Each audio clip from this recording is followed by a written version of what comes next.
ChatGPT apps are a huge opportunity.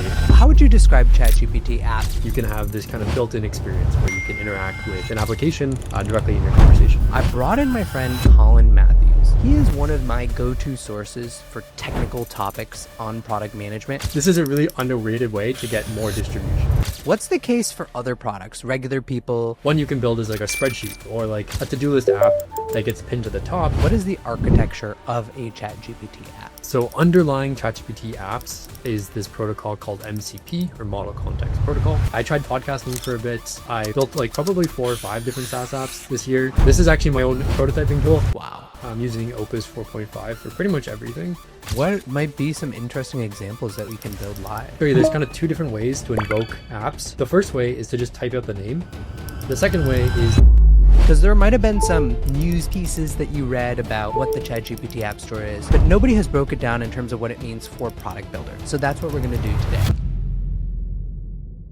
Before we get into today's episode, if you can do me a quick favor and check if you have a following on Apple and Spotify podcasts and subscribed on YouTube, these are free actions you can take that really help the show grow. And if you become an annual subscriber to my newsletter, did you know that you get access to over $28,000 of premium products? That's right. Mobbin, Arise, Relay.app, Dovetail, Linear, Magic Patterns, Deep Sky, Reforge Build, and Descript. They are all free for an entire year if you become an annual subscriber to my newsletter. So go take advantage at bundle.aakashg.com. And now into today's episode.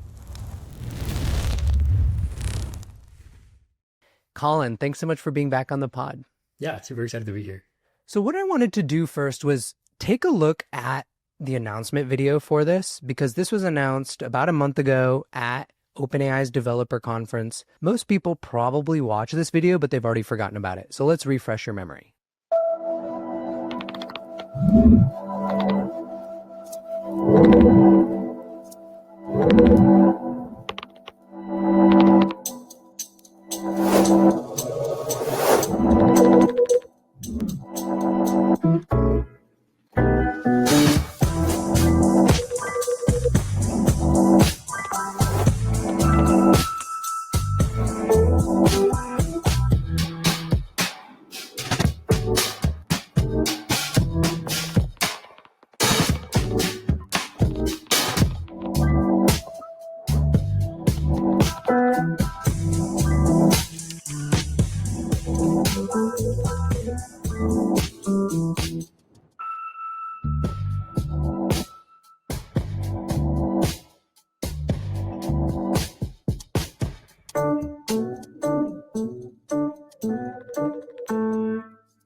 All right, Colin. So everybody's seen the cool use cases. We saw an Expedia example, a Figma example, Booking.com, all these different apps that are built into it. How would you describe ChatGPT apps? What are they? And what is the ChatGPT App Store? Yeah, so ChatGPT apps are basically a way for companies to bring in their own designs, their own kind of way users should interact with it directly into ChatGPT.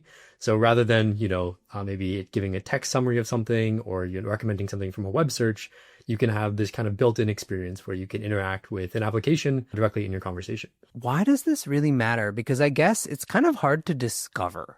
That's what I feel like when I gave the example of the iOS App Store, for instance. The discoverability was there. It was one of the few apps that people actually got pre-bundled with their new $1,000 phone. So they're highly likely to open it up at least once or twice. And then when they open it up, it's showcasing different apps.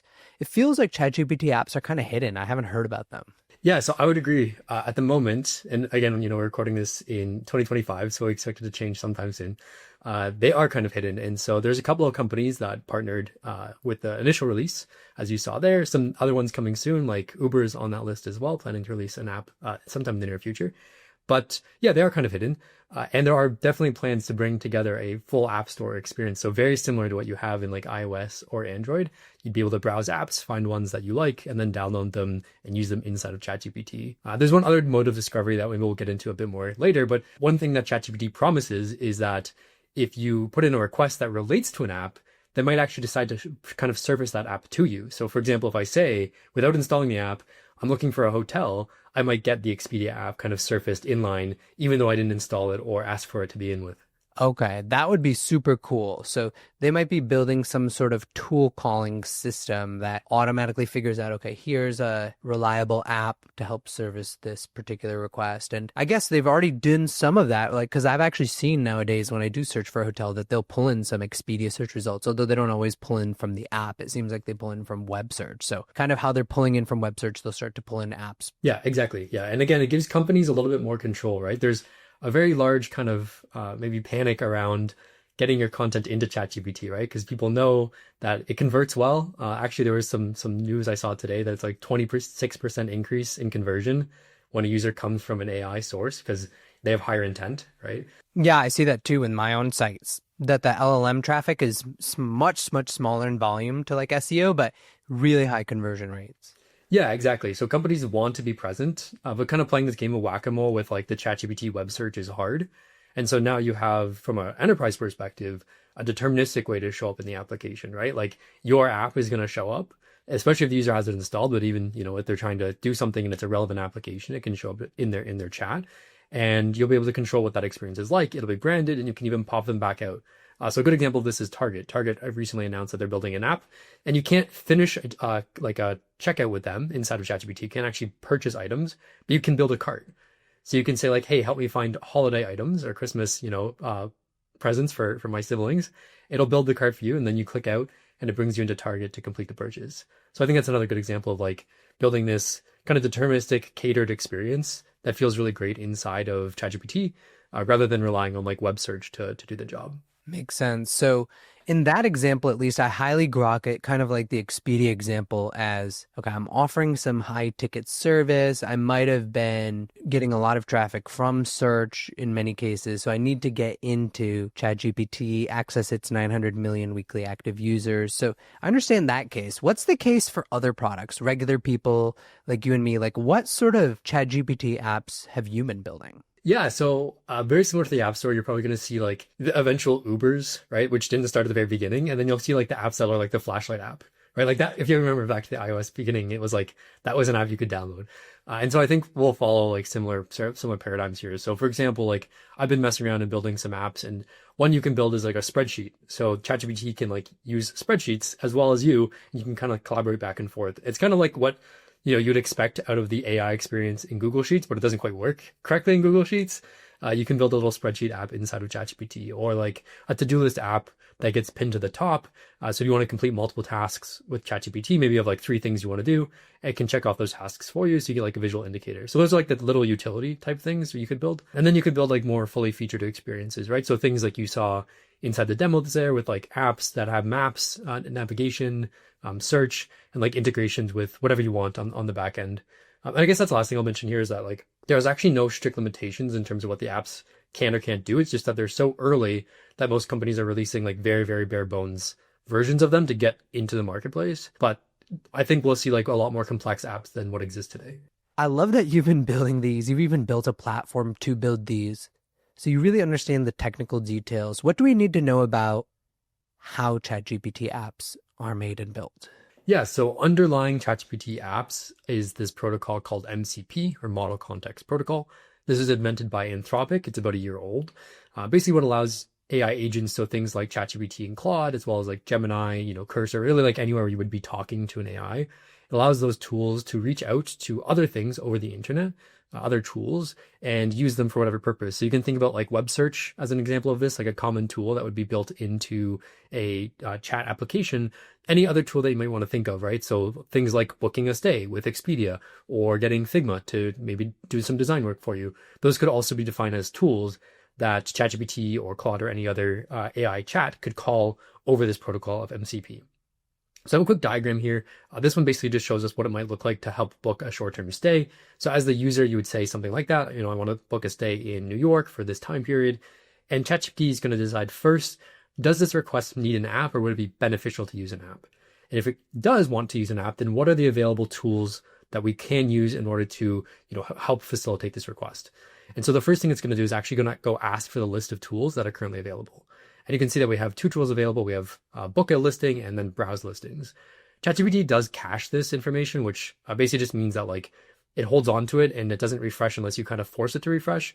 But there is this kind of underlying need to know what tools are available before we actually go ahead and call the tool. If you're enjoying this episode, Colin literally teaches a course on this. The next cohort starts January 30th. It is on Maven. You can use my code to get a special discount off this course. I highly recommend Colin's content and courses. You all seem to love what he's doing, and I personally love reading it. I gained so many epiphanies just out of this one podcast recording. So think about what you could get if you were working with Colin extensively over a live cohort course. Check out his course, and now back on to today's episode. Today's episode is brought to you by Vanta. As a founder, you're moving fast toward product market fit, your next round, or your first big enterprise deal.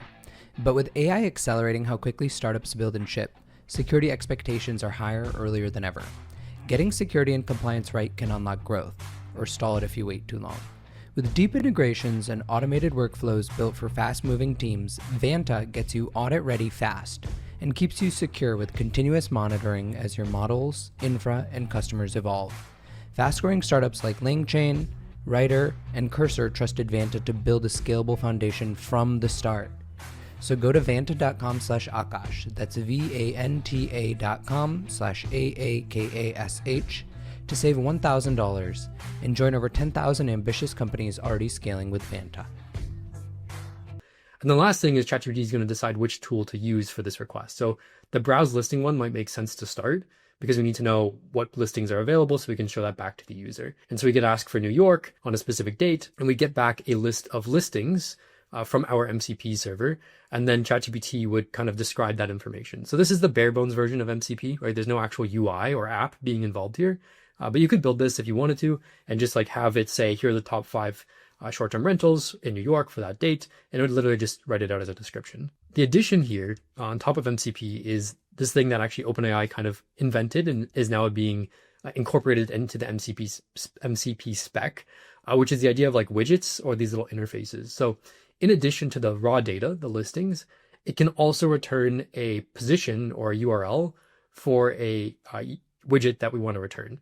And so the last thing that ChatGPT is going to say is, okay, now that I know that there's a UI element or a widget that goes with this, let me go get that code and then render the code inside the chat. And so that's how we end up with like that code that shows up or your app that shows up inside the chat. And then it's still going to respond with something. So it can say like, here are the best options, some small description. But really, we're going to be interacting with the UI that you see here as like the main interface rather than the text. Makes sense. So how do we build one of these ourselves?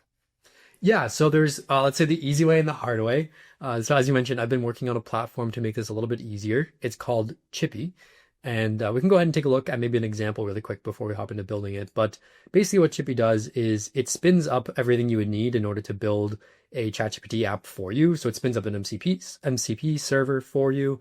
And when you prompt it, it's going to basically be specialized at building tools. So not full stack web applications, but literally just what you need to build a ChatGPT app. And then there's some nice like UI, UX stuff that I built into it to help you build the app. So this example here, this is a coffee guide. So I kind of wanted something where like I can look at a map and see maybe a good place to get coffee. As you can see on the left-hand side, inside of Chippy, I just asked it to make me a quick location guide. And this is what it decided to build. So on the right-hand side, we can see the component that it built.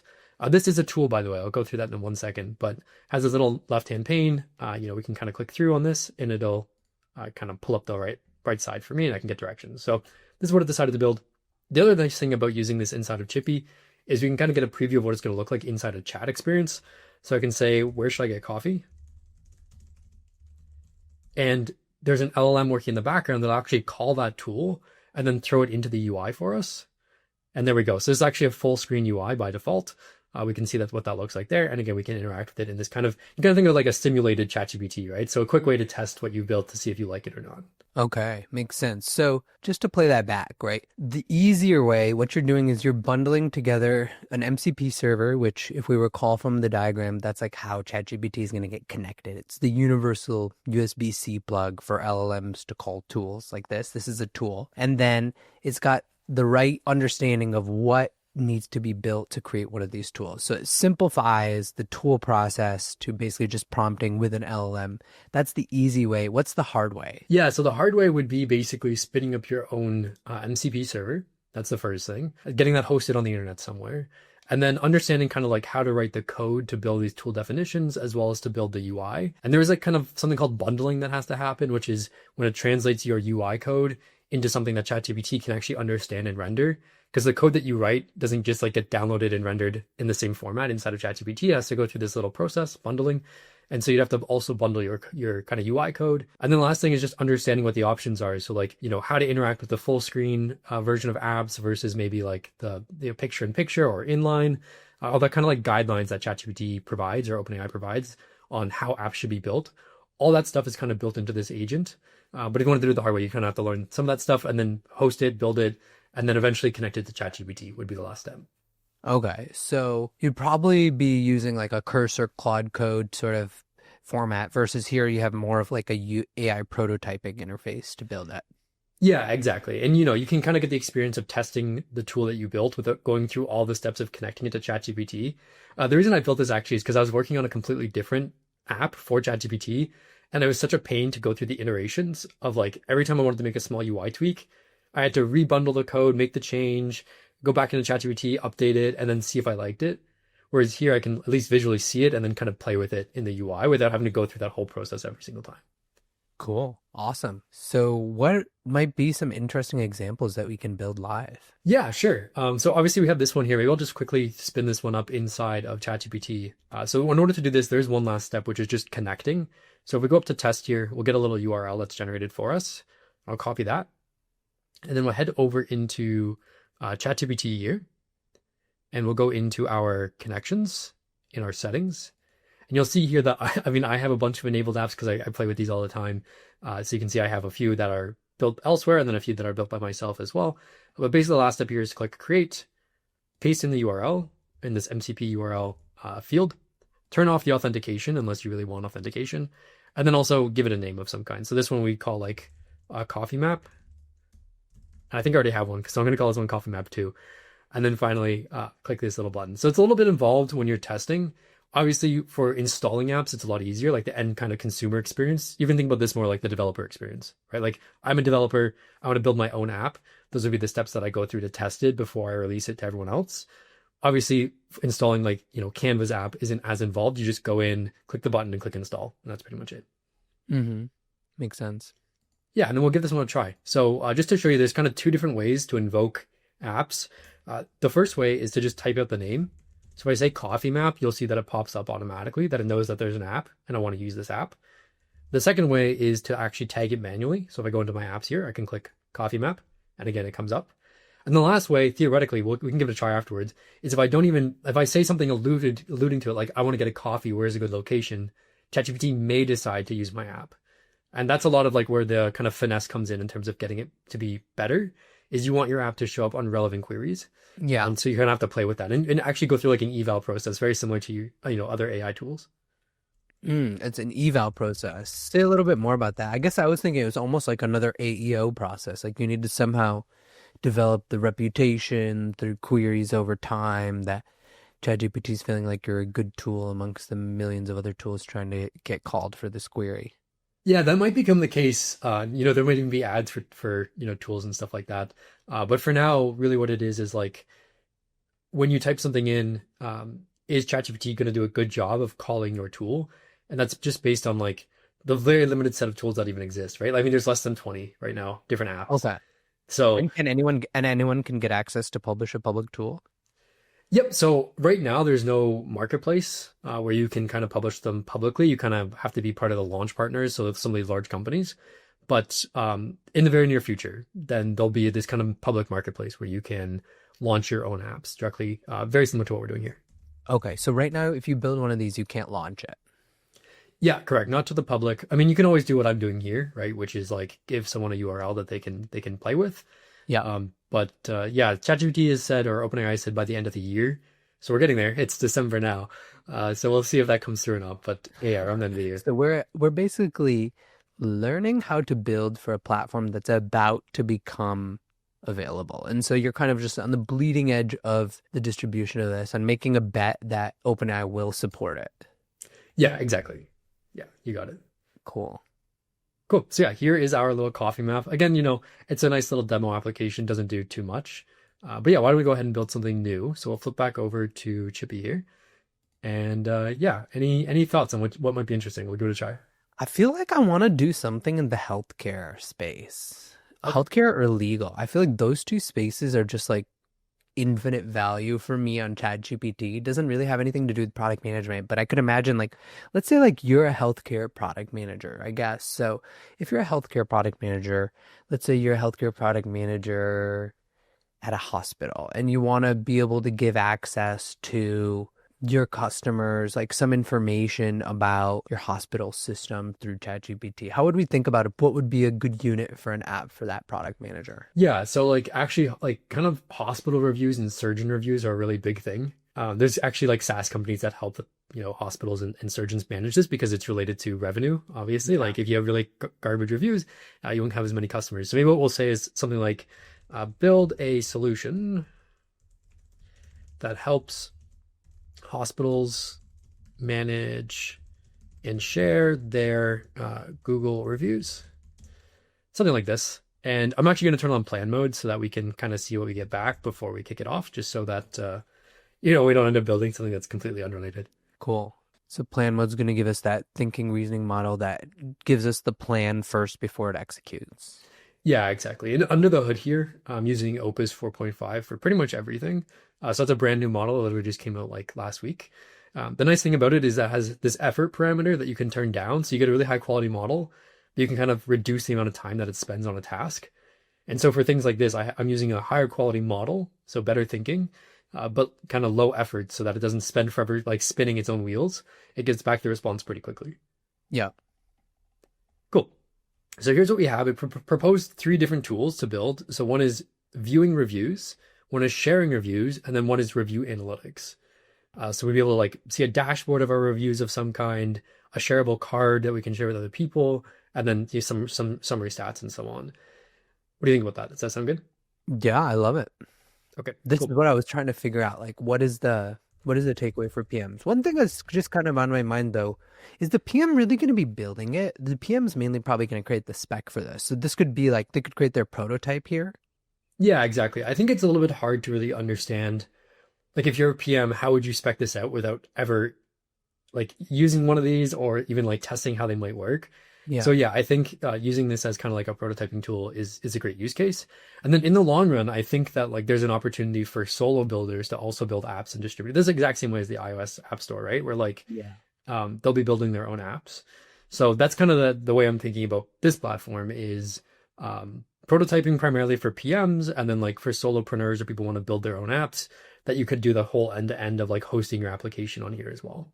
Makes sense. So there's a really big opportunity here, I think, for anybody who wants, as a PM, to create a side project or something like that, a portfolio project to improve their AI PM credentials. But in terms of actually coding up the production version of your ChatGPT app, you're probably not going to be doing that. You're going to be creating the prototype here, and then your engineering team is going to take that and they're going to kind of create the real version. Yeah, exactly. And actually, kind of funny. So a lot of the things that you would do in a normal AI project, as we mentioned, you have to do those here as well. So things like running evals on the prompts that are triggering your tools to make sure that the right kind of phrases are triggering the right tools. And you might have to tweak the tool descriptions a little bit to try to improve that, this type of request should trigger this tool. Or even like have it where someone writes a request and it doesn't trigger your tools at all because it's not relevant.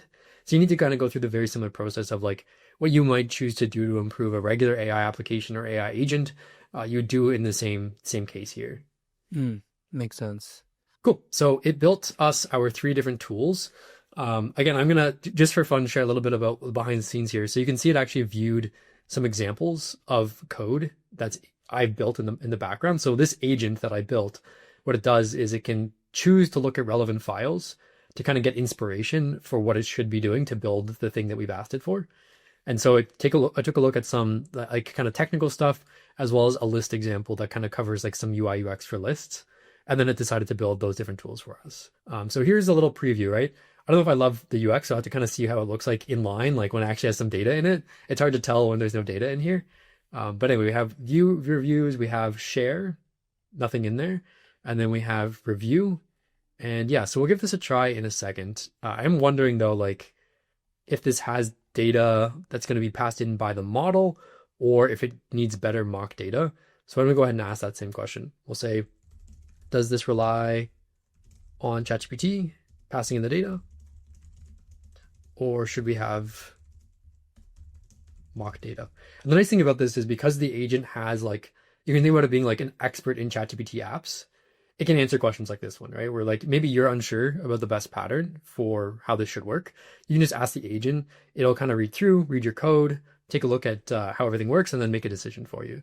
So here it's saying that it already has some built-in mock data, and if it's using the correct pattern, that it should be passing in data from ChatGPT, and then falls back to the mock data. So what I'm just going to tell it is that like the mock data is not very good if there's mock data. And so I'm going to say, please improve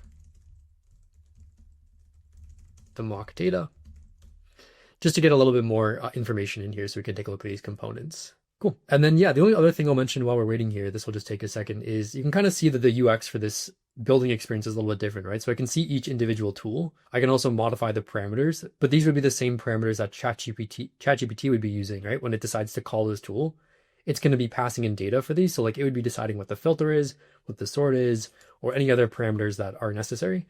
And so, yeah, you can kind of mess around with the prompts directly in here or the parameters in order to get different like UX or different experiences that might be rendered inside of ChatGPT depending on what gets passed in. Okay. I'm keen to see this with the real data because then I want to actually, like you mentioned, like you gave us that teaser that really perked up my ears around was the evals for the prompts calling it, because I think that part's really interesting.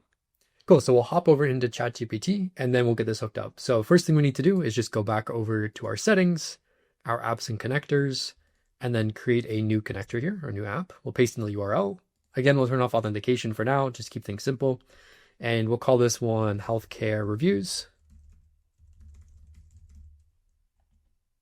Cool. And connect. So this will just take 1 second to connect, and then we'll give it a try. And we'll see if it works. And then after that, as mentioned, we'll go back and look at the kind of the logs. We'll create an eval really quick and see how that performs. So I'm going to spin up a new chat. You don't have to, but I just kind of don't like to see the old ones. And I'm going to tag it this time. So we'll say healthcare reviews. We'll say, how are my reviews doing for St. Mercy Healthcare? And we'll see what happens here. I'm actually unsure. The tool's a little bit janky in that like that one didn't have any mock data. It didn't look like, but okay. So ChatGPT is actually generating the mock data and then filled it in. We saw it for a second there. Yeah, it popped back out for some reason. Yeah, I swear I saw it. Yeah. So I think what happened maybe is that like there was some underlying mock data that tried to override it there.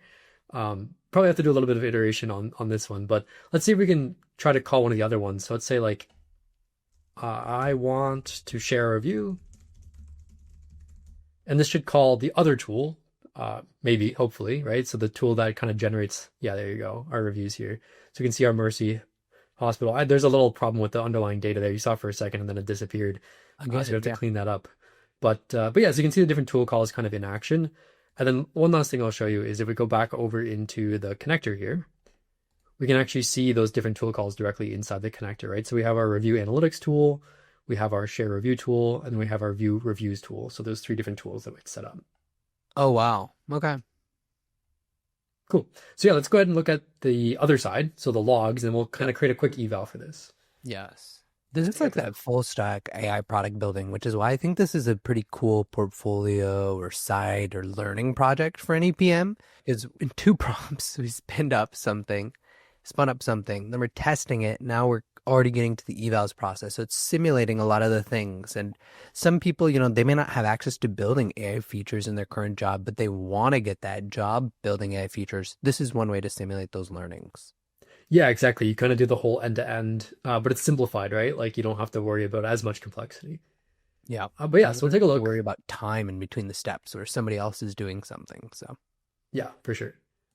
So we head back over to our kind of main view here. We do have an observability tab, and this will show us all the various tool calls that we have so far for our tools, right? So you can see we have the hospital reviews manager was called twice, one for view reviews and one for analytics, and then our other ones from before with our coffee guide and so on, right? If we click on this one, we can see a little bit of information about what happened.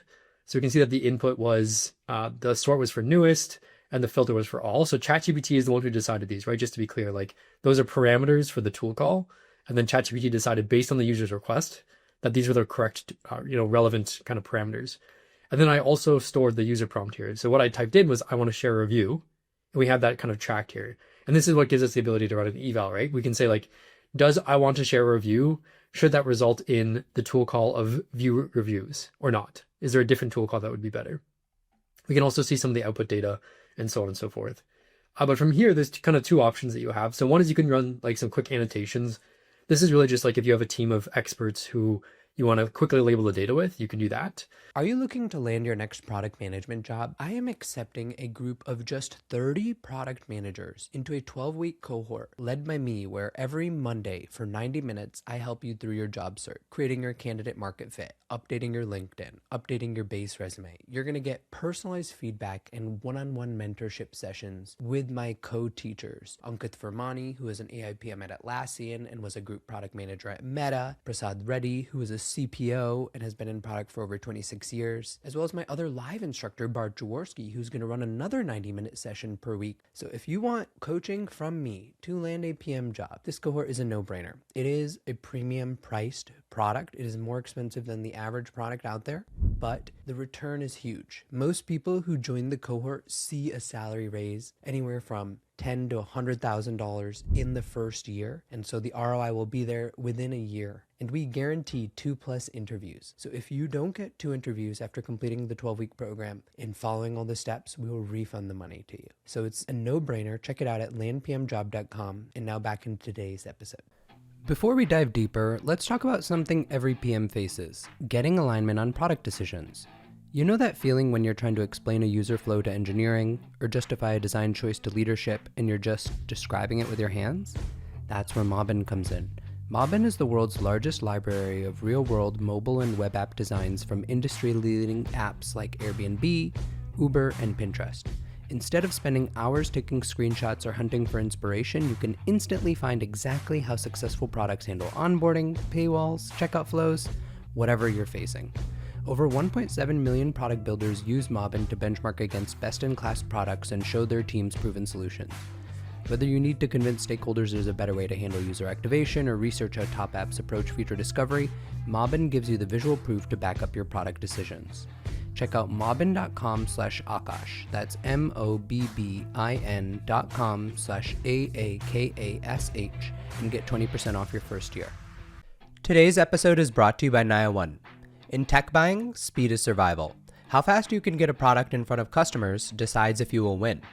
If it takes you 9 months to buy one piece of tech, you're dead in the water. Right now, financial services are under pressure to get AI live. But in a regulated industry, the roadblocks are real. Naya One changes that. Their air-gapped, cloud-agnostic sandbox lets you find, test, and validate new AI tools much faster, from months to weeks, from stuck to shipped. If you're ready to accelerate AI adoption, check out Naya One at nayaone.com/Aakash. That's nayaone.com/AAKASH. And the second thing is kind of start to build up your evals or your golden set. So let's say, for example, that this was correct. We want this prompt to trigger this tool. I can add that to my set of evals. And I just click this button here, and I have 3 different types of evals. And this comes directly from OpenAI's guidance. So there's a direct, an indirect, and a negative. So direct meaning that the user actually typed in the name of the product. So this would be like, Canva, can you do X for me? That'd be a direct request. Indirect would be they typed in something that's irrelevant to the tool. So what we did here, I want to share a review, right? That's not naming the tool or naming the application. And then a negative eval would be where the user types in something completely unrelated, like, I want to go shopping this weekend. And if it called your tool, that'd be a bad thing, right? Because you don't want that to happen. And so in this case, we'd say that this one is an indirect. The user describes the outcome without naming the tool. And we'll go ahead and add that to our evals. Cool. And then last thing we have is the actual eval. So now we have one eval that we can run. We have this one set up as an indirect. And the way that I built this is there's 2 ways to run the eval. So the first way is if we open it up here, you can run it on auto. So what this does is it literally sends the same prompt and the same set of tools to an LLM and asks the LLM to decide which tool to call. And it can also decide to call no tools. And so this is a very quick way to test a bunch of different prompts at the same time. You can basically run your whole eval set through auto and you'll see what will happen. And so, for example, this one failed when we passed it back over to GPT-5. And we'll take a look at the reason why. So let's take a look at cancel out of here. Okay. So when it said, I want to share review, we had the expected of view reviews because that's what happened inside of ChatGPT. But this is telling us that the correct tool to use probably would have been share review, right? Which makes sense, right? So we have these two different ones. One is called view, one is called share. Inside of ChatGPT, what happened is it called this one. But what we would have wanted is for it to call share review. And that's kind of picking up on that issue there for us automatically. And so this is a good example of like, okay, in order to fix this, we have to go back into our tools and probably modify the description of the tools to be more accurate. So ChatGPT has a better idea about when to use this view reviews tool because it accidentally used this in the case where the prompt was, I want to share a review. Yep.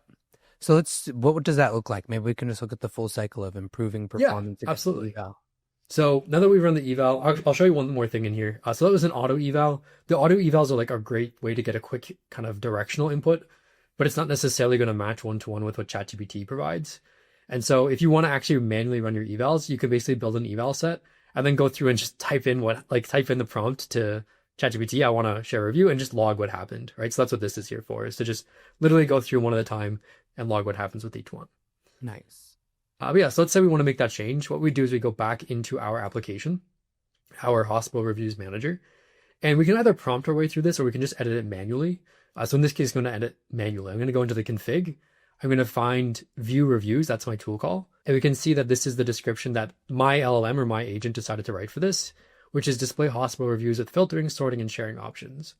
And so what likely happened here is because it has the word sharing in the tool description, when I said I want to share a review, it decided to call this one by accident. And so we'll just get rid of the word sharing just to kind of clean that up. So we'll say filtering and sorting options. So basically improving the metadata, if we think about it, like from like a SEO sort of standpoint, like they type in a keyword, they're using the title and the metadata to match it. Kind of ChatGPT is doing the same thing with these MCP tools it has available to it. So we're trying to give it the right metadata here. Yeah, exactly. And these descriptions can be pretty verbose. I mean, there are character limits, but you can put in things like examples of how to use the tool, right? For example, I built a spreadsheet tool before and it supported formulas, but I needed to tell ChatGPT what those formulas were so that it knew how to use those formulas inside the tool, right? If it was going to be, writing any data to that spreadsheet. So it's not just about necessarily SEO. It's really just like, how should ChatGPT use or behave with that tool?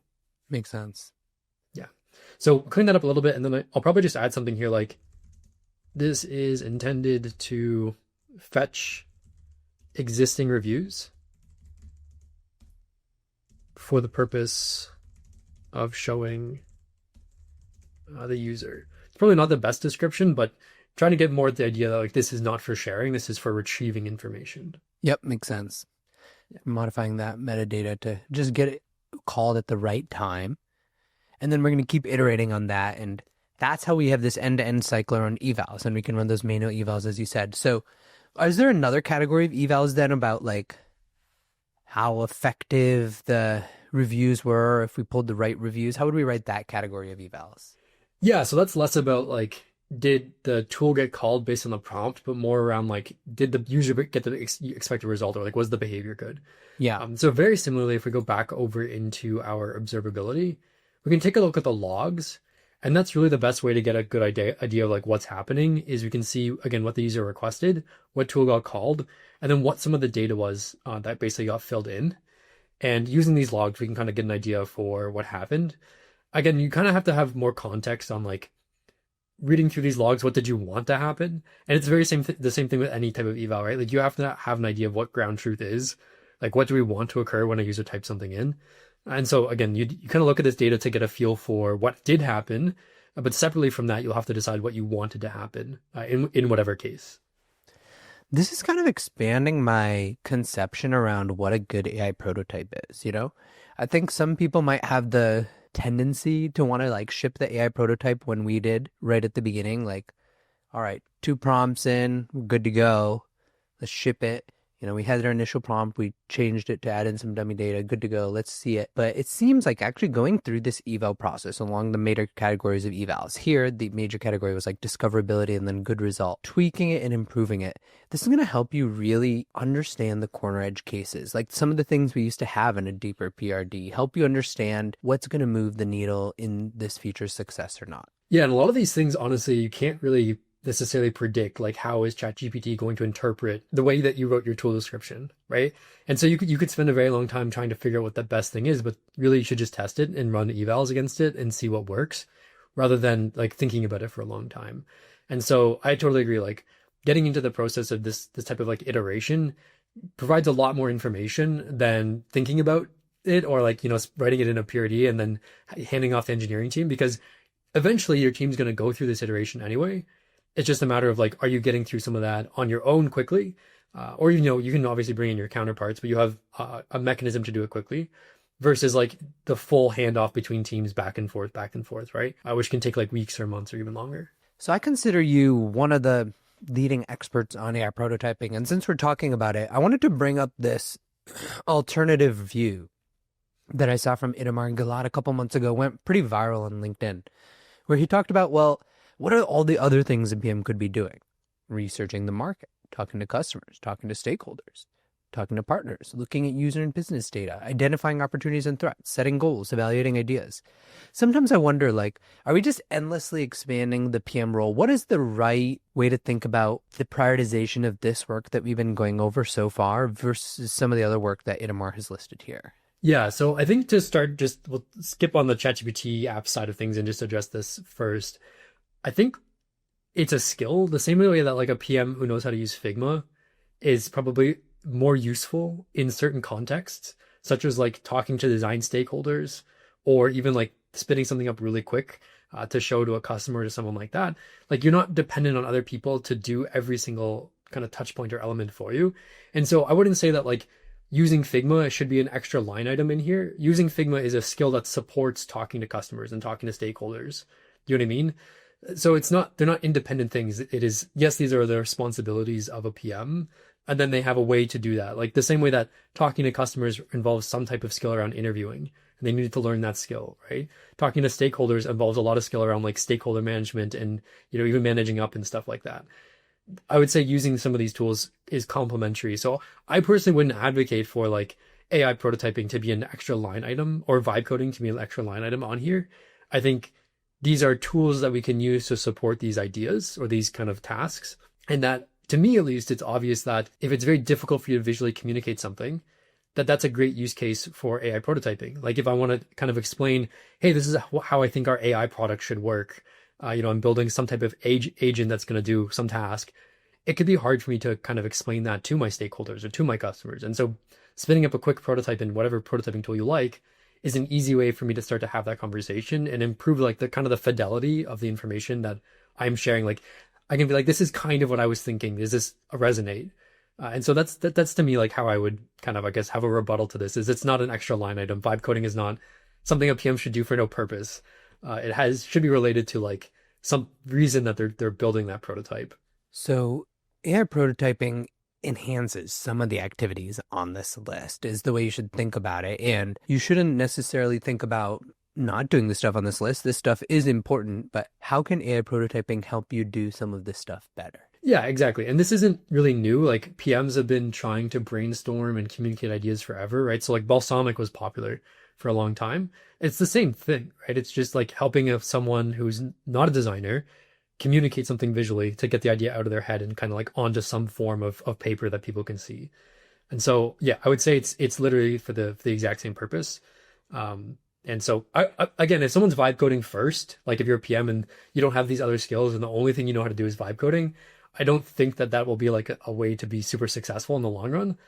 Maybe there's like some short-term gain because it's popular at the moment, but these skills are super critical.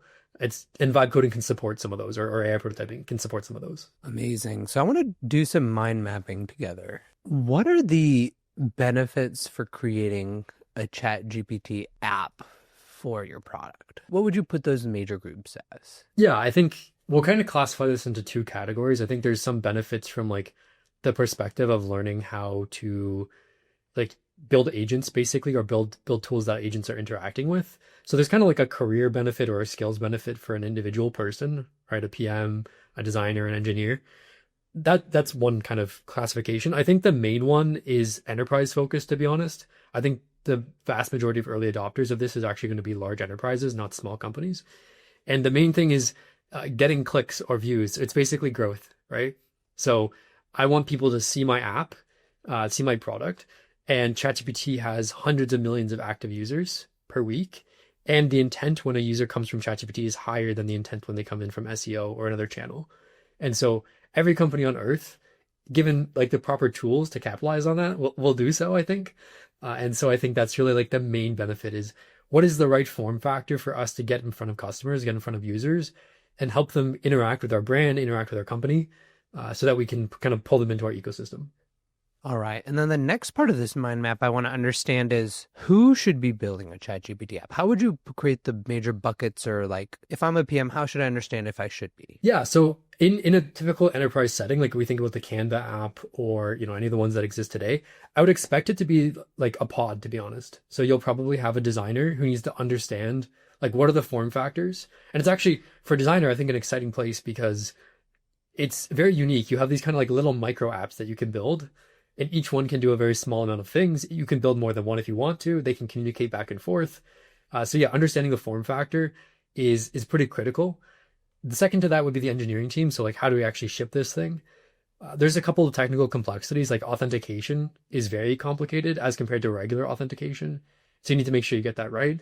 And so engineering is going to figure out like, how do we actually get this into the world? How do we support these different types of tool calls that are coming in? And then lastly, it would be the PM. And like, as a PM, the reason I might choose to do this, like, what is the kind of guiding light? It is growth, right? I would decide like, is a ChatGPT app a good method for us to drive, higher conversions from AI, basically AI search or AI, chat. And maybe this is a priority that we have that like we want to capture more market from, OpenAI, from that type of search. And so the PM would prioritize this as, something that is relevant.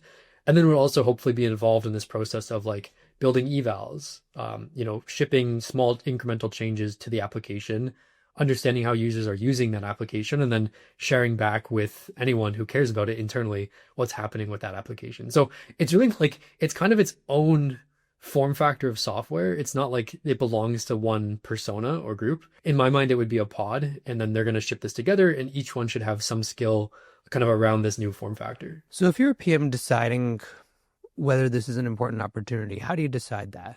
I think for now, it is like definitely give it a try, first of all, so that you have some familiarity with like what the options are. So building, full screen applications, how that differs from building like just a quick inline card. And then second thing I would say is really like pay attention to what other people are doing.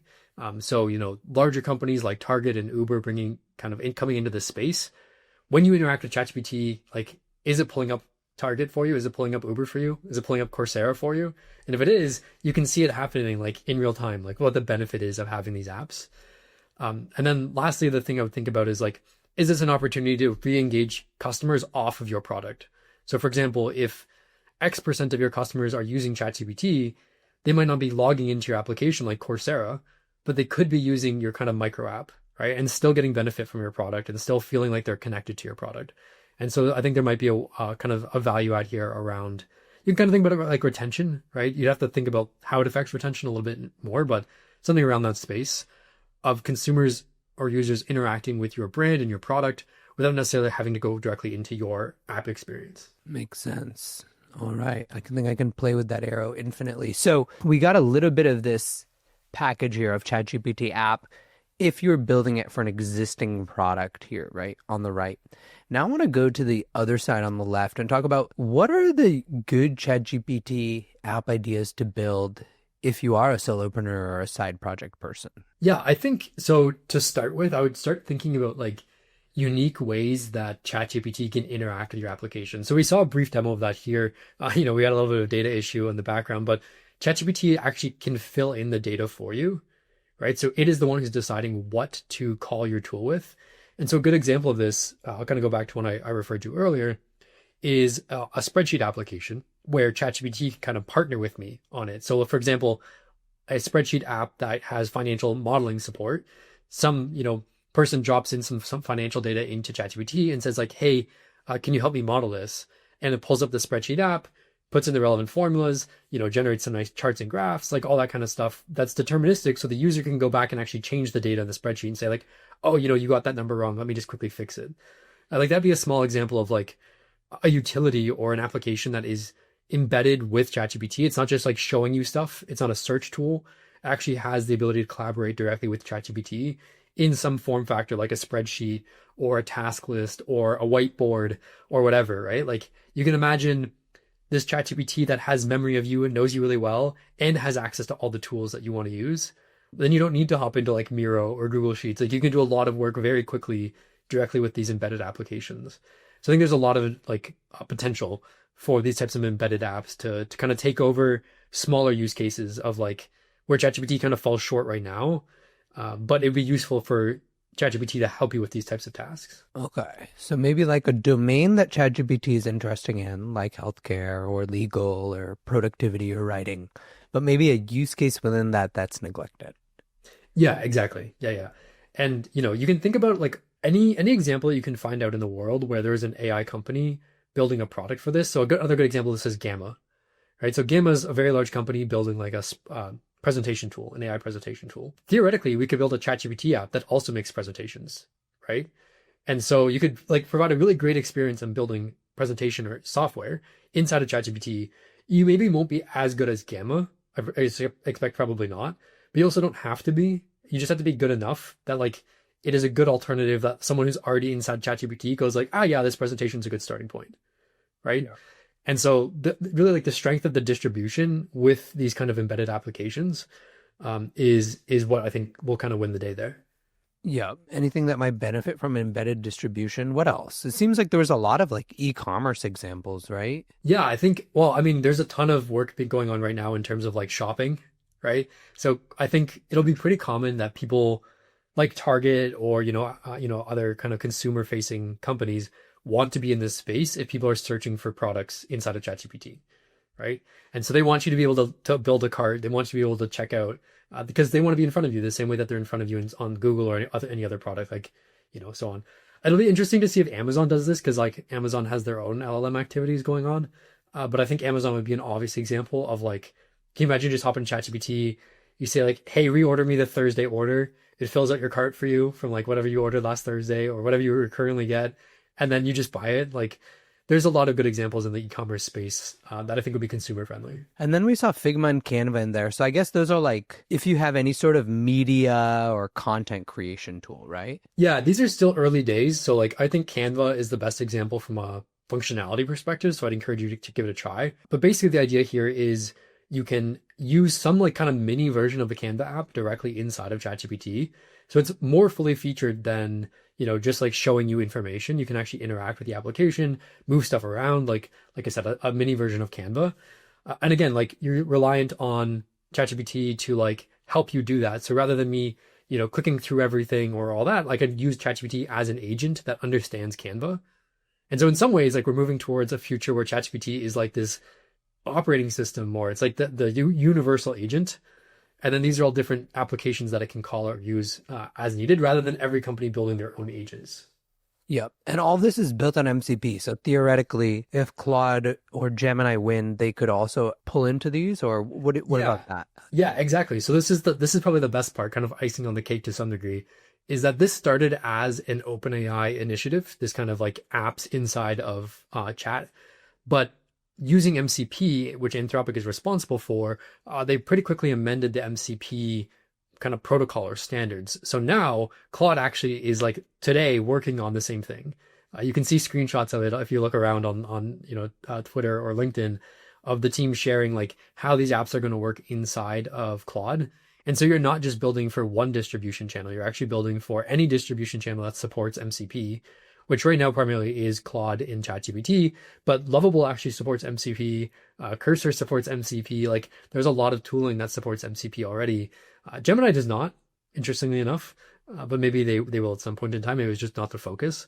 But yeah, I think that like there's a potential future here where you can get yourself plugged into multiple different chat applications through one app that you've built on top of MCP. Okay, so it currently isn't in Gemini, so that is one sort of downside here, but it is in Claude. They're working on it. It's not released yet. Maybe by the time the podcast goes live, it will be. But yeah, there's basically like, the engineering builds of it. They're working on it. It has been approved. Like it's part of the MCP spec. It just needs to go through like the actual development process at this point in time.